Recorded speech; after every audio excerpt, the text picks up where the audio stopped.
Jangan lupa klik subscribe supaya dapatkan berita terbaru dari kami.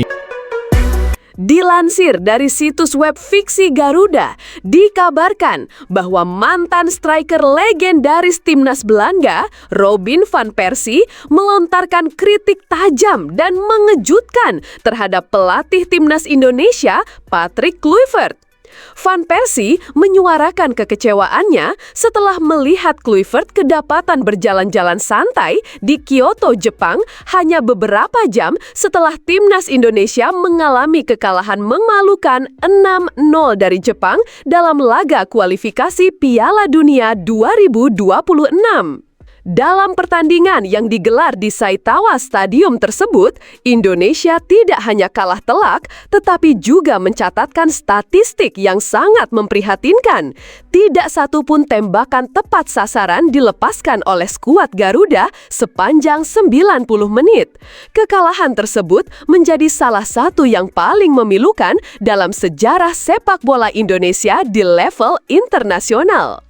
Van Persie yang turut mengikuti perkembangan sepak bola Asia Tenggara mengaku terkejut saat mengetahui Kluivert terlihat berlibur di Kyoto. Menurutnya, hal tersebut merupakan bentuk ketidakpedulian terhadap perasaan para supporter yang sedang kecewa berat. Saya sangat kecewa ketika negara Anda baru saja dihancurkan 6-0, tidak seharusnya seorang pelatih memilih untuk bersantai seolah-olah tidak ada yang terjadi. Ini bukan hanya tentang sepak bola, ini soal rasa hormat terhadap profesi dan publik, kata Van Persie kepada media Belanda Football Zone. Mantan bintang Arsenal dan Manchester United itu menambahkan bahwa tindakan Kluivert mencerminkan kurangnya tanggung jawab moral sebagai pelatih kepala sebuah tim nasional. Ia menyebut bahwa hasil buruk itu adalah cerminan dari buruknya persiapan, strategi yang tidak matang, serta lemahnya kepemimpinan. Van Persie lantas menyerukan agar Ketua Umum PSSI Erick Thohir segera mengambil langkah tegas demi menyelamatkan masa depan sepak bola nasional. Ia menyarankan agar Patrick Kluivert dicopot dari jabatannya dan digantikan oleh asisten pelatih yang saat ini mendampingi tim, Alex Pastoor. Alex Pastoor punya pemahaman yang cukup tentang gaya bermain Eropa dan Asia. Ia lebih fleksibel dan menurut saya lebih pantas memimpin tim saat ini. Tapi tentu untuk rencana jangka panjang, saya pikir Indonesia harus memanggil kembali Shin Tae-yong, ujar Van Persie. Shin Tae-yong sebelumnya menukangi timnas Indonesia dan dikenal sebagai sosok yang disiplin serta membawa pendekatan kerja keras dan mentalitas tangguh. Meskipun sempat dikritik, Shin berhasil membentuk fondasi taktik yang kuat dan meningkatkan daya saing Indonesia di level Asia Tenggara dan Asia secara umum. Menurut Van Persie, kombinasi antara Alex Pastoor sebagai pelatih interim dan Shin Tae-yong sebagai pembina jangka panjang bisa menjadi solusi konkret untuk membenahi timnas Indonesia yang kini tengah terpuruk. Shin punya rekam jejak. Ia membentuk fondasi yang baik, membawa Indonesia lolos ke beberapa turnamen besar, dan menaikkan kepercayaan diri pemain muda. Ini momen yang tepat untuk membawanya kembali, tambahnya. Sementara itu, di media sosial, respons publik pun sangat keras. Tagar seperti Kluivert out, pecat Kluivert, dan bring back Shin menjadi trending di X, sebelumnya Twitter. Banyak netizen menyesalkan sikap santai sang pelatih yang dianggap tidak menunjukkan empati terhadap kekalahan memalukan yang dialami oleh skuad Merah Putih. Beberapa pengamat sepak bola nasional bahkan menyebut kekalahan 6-0 dari Jepang sebagai aib terbesar timnas Indonesia di era modern. Terlebih lagi karena tidak ada satupun upaya yang membahayakan gawang lawan. Penampilan pasif dan tanpa arah dari para pemain juga dinilai sebagai indikasi lemahnya instruksi dari tim pelatih. Hingga kini, PSSI belum mengeluarkan pernyataan resmi terkait desakan publik maupun respons atas kritik Van Persie. Namun, sumber internal menyebut bahwa evaluasi menyeluruh terhadap performa tim dan pelatih kemungkinan akan dibahas dalam rapat darurat pekan ini. Kritik dari sosok sekelas Robin Van Persie tentu bukan hal yang bisa dianggap enteng. Sebagai pemain kelas dunia yang memahami esensi tanggung jawab dan profesionalisme dalam dunia sepak bola, pernyataannya membawa tekanan tambahan bagi PSSI untuk segera mengambil keputusan strategis. Jika Erick Thohir memilih untuk tetap mempertahankan Kluivert, maka konsekuensinya adalah harus bersiap menghadapi gelombang ketidakpercayaan publik yang semakin besar. Namun, jika perubahan dilakukan, publik berharap langkah tersebut bisa menjadi awal dari pembenahan menyeluruh dalam tubuh Timnas Indonesia yang kini sedang mengalami krisis identitas dan prestasi. Kini, bola panas ada di tangan PSSI. Akankah mereka mengambil tindakan cepat atau membiarkan krisis ini berlarut-larut? Tapi tunggu, benarkah kabar tersebut? Setelah ditelusuri oleh admin, berita tadi hanya karangan ya guys. Tujuannya untuk edukasi penonton karena mulai marak berita karangan yang menyebar di YouTube. Penulis juga sudah memperingatkan agar hati-hati sebelum menyebarkan video ke orang lain.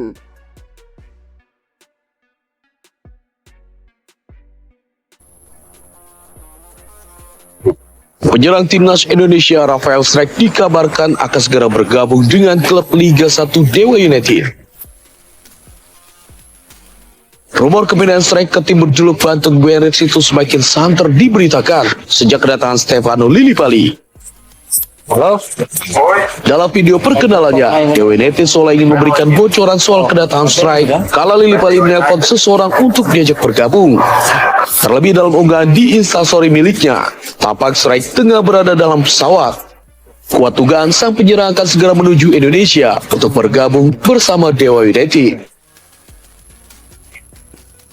Tim Indonesia U17 mulai menggelar latihan terpusat atau Pelatnas di Bali Selasa pagi. Pelatnas berlangsung di lapangan Samudra Kuta Badung, Bali. Dari 32 pemain yang dipanggil, pelatih kepala Nova Arianto mencoba 9 orang pemain diaspora yang bergabung di klub sepak bola di Belanda, Australia, dan Italia. Para pemain muda ini akan menjalani seleksi yang ketat, di mana mereka akan bersaing untuk menembus tim yang dibawa ke Qatar pada bulan November nanti.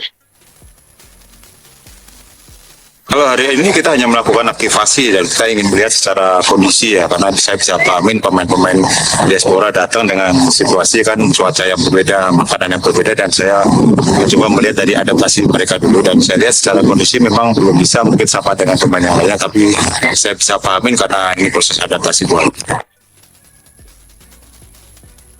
Di awal Pelatnas kali ini, Nova akan menitik beratkan latihan pada pembentukan fisik dan adaptasi, terutama bagi pemain diaspora.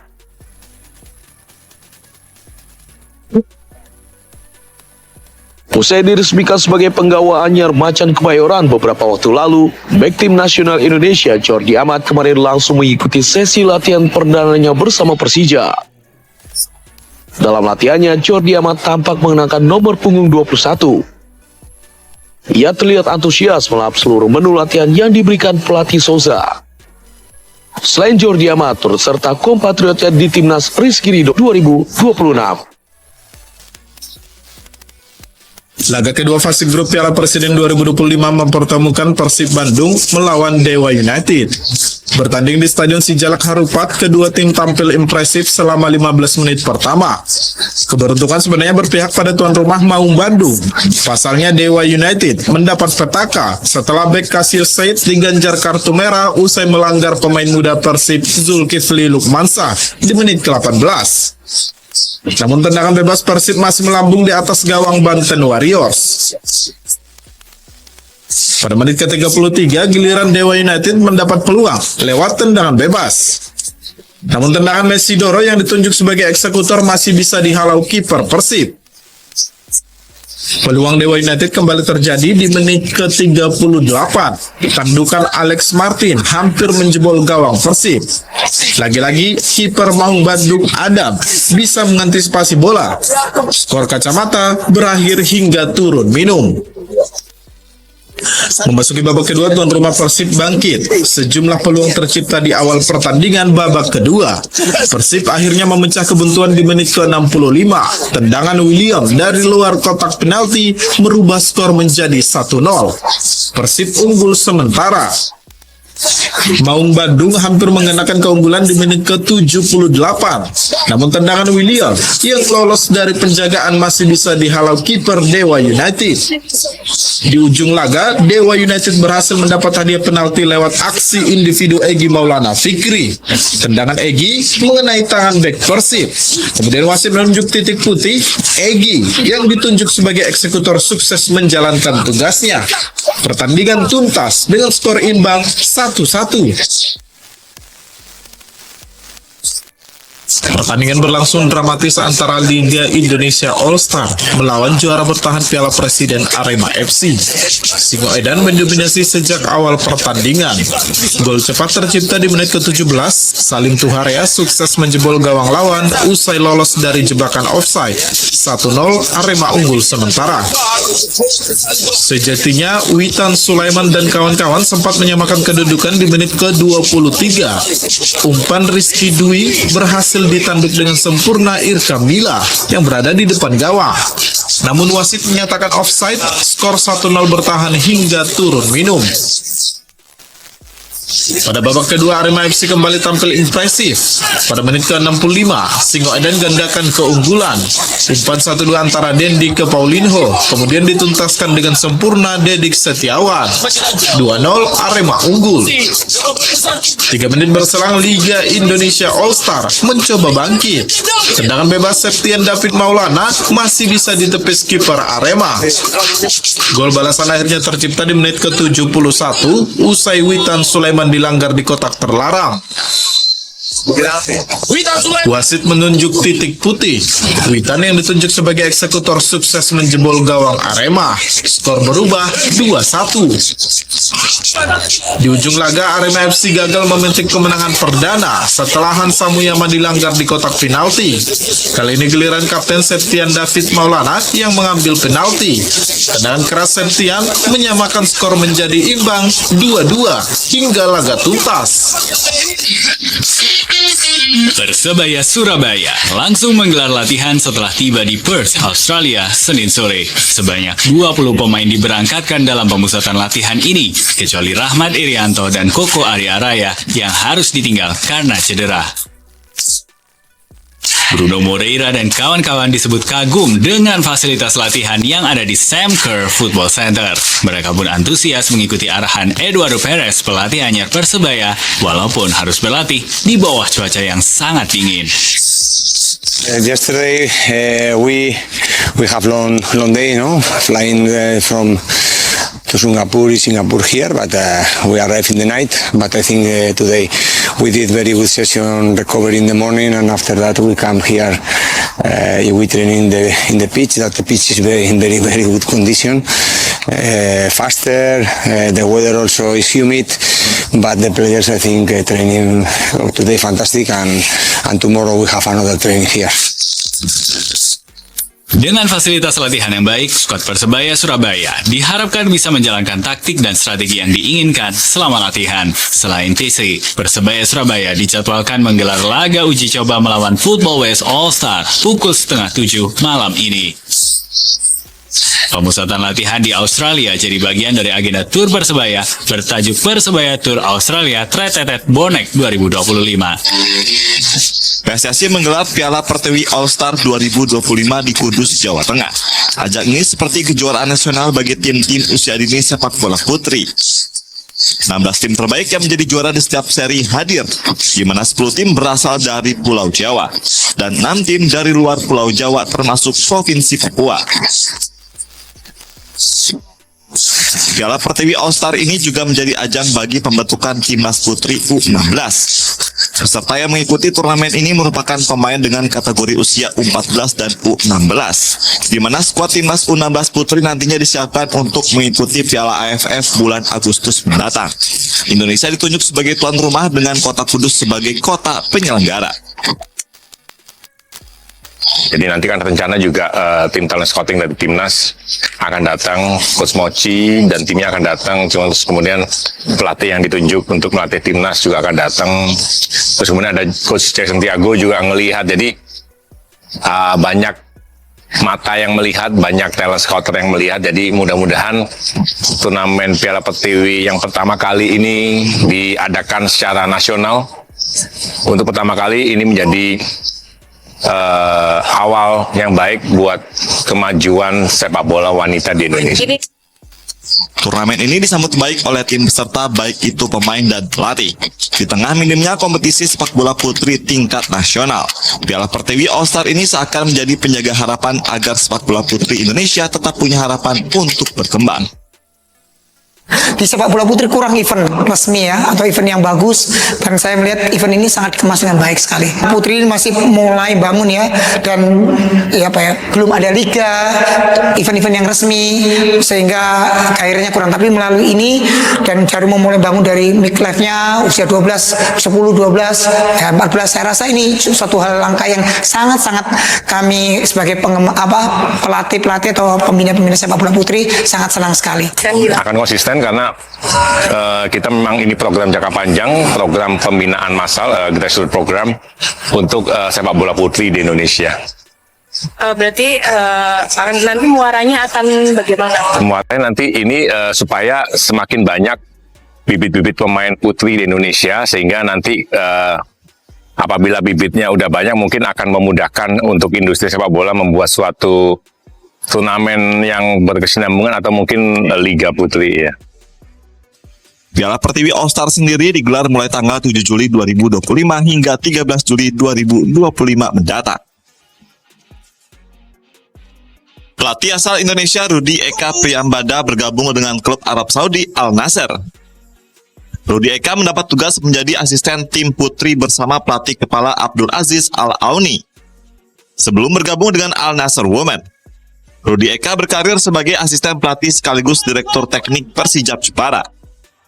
Rudy Eka sendiri mengaku jika tawaran Al Nassr datang dengan sendirinya, tanpa harus melamar terlebih dahulu.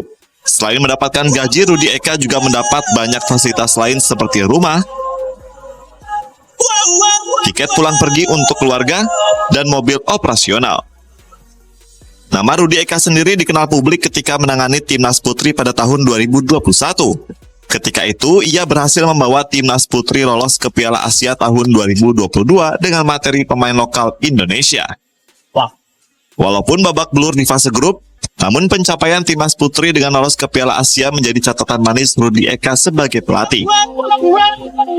Saat Piala Asia 2022, Garuda Pertiwi berada di grup B dan bersaing dengan Australia, Thailand, serta Filipina.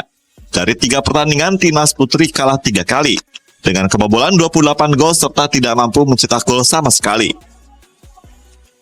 Al Nassr Women sendiri merupakan tim besar di Arab Saudi. Mereka berhasil menjuarai Liga Putri Arab Saudi musim 2024-2025. Di Al Nassr Women, Rudy Eka akan melatih 2 pemain timnas Brazil, yaitu Kathleen Souza serta Maria Eduarda.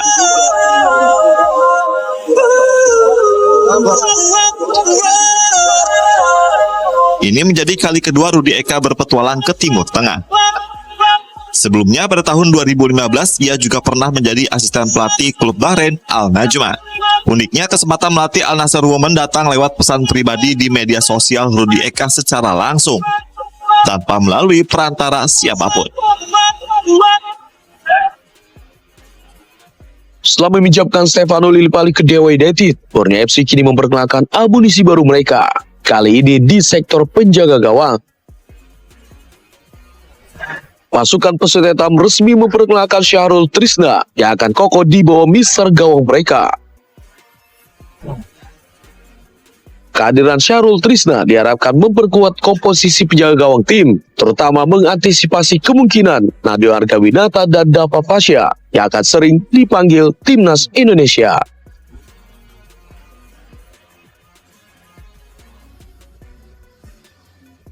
Hisense sebagai sponsor resmi Piala Dunia antar klub FIFA 2025 ingin menciptakan momen agar para pesepak bola muda bisa mendapat sentuhan langsung dari legenda sepak bola Indonesia sekelas Christian Gonzalez. Tim sepak bola dari SSB Nusantara berkesempatan mendapatkan arahan langsung dari pemain kelahiran Uruguay tersebut. Gonzalez pun turut senang dan bangga melihat antusiasme para peserta yang kian tinggi. Dalam sesi coaching klinik tersebut, pesepak bola 48 tahun itu banyak membagikan tips dan teknik dasar yang sangat penting, mulai dari teknik passing, shooting, dan juga mengontrol bola. Dirinya berharap pembinaan sejak dini bagi sepak bola muda Indonesia bisa meraih mimpi untuk menjadi pemain profesional, bahkan penggawa timnas Indonesia. Namun dirinya juga berpesan agar para pemain sepak bola muda untuk bisa menikmati setiap pertandingan dan bermain sesuai dengan kelompok umurnya. Ya itu benar, itu saya tadi bilang. Kenapa? Karena misalnya di tim muda ya ada pemain bagus. Mereka sudah minta dia masuk ke tim senior ya. Dan dia belum siap. Kenapa? Karena dia belum nikmati kompetisi di usia dia tahu. Nikmati. Oke, misalnya kalau itu pemain misalnya bagus, boleh bawa ke atas. Tapi dia harus tata nanti main sama usia dia untuk bisa nikmati, untuk bisa lebih siap. Itu masalah kita sepak bola. Melalui dukungan Hisense dan kehadiran sosok inspiratif seperti Christian Gonzalez, diharapkan semangat dan potensi sepak bola muda Indonesia terus tumbuh. Karena dari lapangan-lapangan kecil inilah mimpi besar untuk membela merah putih bisa bermula. Sebagai bagian dari komitmen NOC Indonesia untuk memastikan setiap cabang olahraga yang akan berpartisipasi dalam ajang multi-event olahraga telah memiliki keanggotaan resmi dalam struktur keolahragaan nasional, Komite Olimpiade Indonesia atau NOC Indonesia akan menggelar rapat anggota luar biasa atau RALB pada 16 Juli 2025 mendatang. Menurut Ketua Umum NOC Indonesia, Raja Sabta Oktohari mengatakan dalam rapat anggota luar biasa tersebut, salah satu poin penting adalah meminta persetujuan dari anggota Komite Olimpiade Indonesia terhadap 5 organisasi cabang olahraga baru ini. Adapun kelima cabang olahraga baru yang akan bergabung adalah Indonesia Pingpong League atau IPL, Perkumpulan Tinju Indonesia atau Perbati, Perkumpulan Piring Terbang Indonesia atau PPTI, Tug of War Indonesia atau Tarik Tambang, dan Camel Racing. Kami segera melakukan percepatan. Nanti selanjutnya agendanya adalah rapat anggota luar biasa yang di dalam rapat anggota luar biasa itu salah satunya akan ada agenda untuk meminta persetujuan dari anggota Komite Olimpiade Indonesia, yaitu 67 cabang olahraga, terhadap 5 organisasi cabang olahraga baru, yaitu Indonesia Pingpong League, Perkumpulan. Ia berharap dengan adanya standarisasi ini, semua atlet yang berlaga di multi-event internasional dapat membawa nama Indonesia dengan dasar organisasi yang tertib, sah, dan siap bertanding. Hal ini sejalan dengan standar internasional yang harus dijaga dan ditingkatkan demi kemajuan olahraga Indonesia di kancah global. Tentara Israel meningkatkan serangan udara di jalur Gaza hari ini menewaskan sedikitnya 27 warga Palestina. Rumah sakit Al-Shifa menyatakan 4 warga Palestina termasuk seorang bayi tewas ketika pesawat Israel menyerang rumah di lingkungan Tel Al-Hawa, barat daya kota Gaza, Gaza Utara. Rumah sakit Baptis Al-Ahli melaporkan 2 warga Palestina tewas dan yang lainnya terluka dalam serangan Israel yang menargetkan rumah di Al-Tufah, timur kota Gaza. Sementara itu, Rumah Sakit Syuhada Al-Aqsa menerima jenazah dan korban luka-luka oleh serangan udara Israel yang menargetkan rumah di pusat kota Deir al-Balah, Gaza Tengah. Rumah Sakit Nasser di Khan Yunis juga menerima 2 jenazah korban drone Israel di Jalan Barat Khan Yunis Rafah, jalur Gaza Selatan. Otoritas Kesehatan Gaza menyatakan jumlah warga Palestina yang tewas akibat serangan Israel di jalur Gaza sejak Oktober 2023 meningkat menjadi sedikitnya 57.523 jiwa dan 136.617 lainnya luka-luka. Dalam 24 jam terakhir, rumah sakit di seluruh Gaza telah menerima sedikitnya 105 jenazah dan 356 pasien terluka akibat operasi militer Israel.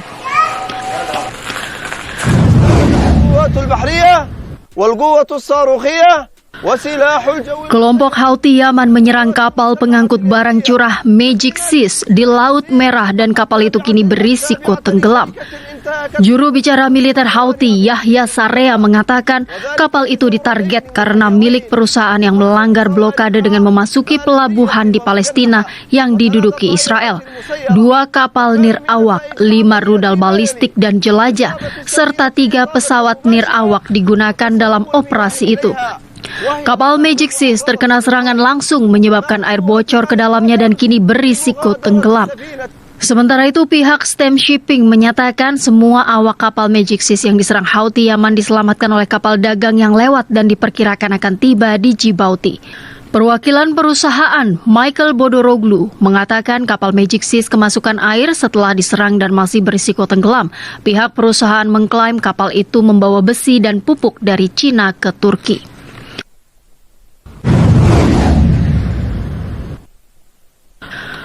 Pemerintahan Presiden Amerika Serikat Donald Trump telah mencabut penetapan organisasi teroris asing untuk Front Al-Nusra atau Hayat Tahrir Al-Syam (HTS). Memo Departemen Luar Negeri yang diajukan Senin 7 Juli itu menjadi langkah besar saat Washington berupaya meringankan sanksi terhadap Suriah. Memo tertanggal 23 Juni itu ditandatangani oleh Menteri Luar Negeri Amerika Serikat Marco Rubio. Pencabutan status teroris HTS dilakukan seminggu setelah Trump menandatangani perintah eksekutif yang mengakhiri program sanksi Amerika Serikat terhadap Suriah untuk membantu mengakhiri isolasi negara itu dari sistem keuangan internasional dan sesuai janji Washington untuk membantu Suriah membangun kembali setelah perang. Desember lalu, Ahmed Al-Sharaa yang kini Presiden Suriah memimpin HTS bersama pemberontak lain melakukan serangan kilat yang menggulingkan Presiden Suriah Bashar al-Assad. Sharaa ingin membangun Suriah yang inklusif dan demokratis.